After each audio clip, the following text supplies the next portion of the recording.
السلام عليكم. هنعمل النهارده طاجن المكرونه اللي احنا بنشتريه من المحلات من غير فرن وعلى البوتاجاز، وسهل جدا جدا.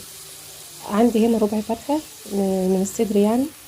اقطعه كده، تقطعيه اصغر من كده كبير عن كده براحتك، بس ده معقول. عندي هنا بصلايه كبيره مقطعاها برضو، ومعلقه من الثوم، ومعلقه من الهريسه انا اللي عاملاها، فلفل احمر يعني تفرميه كده. وعندك هنا معلقه صغيره من السبع بهارات، ومعلقه من الفلفل الاسود على الملح يعني عشان ما تبقاش حراقه قوي. هنحط الملح والفلفل الاسود مع بعض، وبس كده هنقلب كله مع بعض كده. عندي بتاخد تشويحه كده، بننزل بقى بقرن شطه اخضر كده، مش حابه الحراق ممكن يبقى بارد. وهننزل بالمكرونه. بنكون بقى احنا عاملين الصلصه، تكوني عامله الصلصه اللي هي معروفه خالص، اللي هي البصله بالطماطم متسبكه كويس بالتوابل بتاعتها، فلفل اسود وملح، وفيها 7 بهارات برضو علشان ده اللي هيديكي طعم الطاجن اللي بيجي من بره والتوابل. تغطي عليها بقى وتسيبيها على البوتاجاز كأنك بتسوي مكرونة عادية خالص. تسيبيها على البوتاجاز على نار هادية خالص، بتستوي وبتبقى جميلة. بتقلبي الطاجن او الصينية او الطاسة اللي عندك، بتبقى بالشكل الجميل ده والطعم اجمل. والله جميلة جدا جدا، جربوها تعجبكم.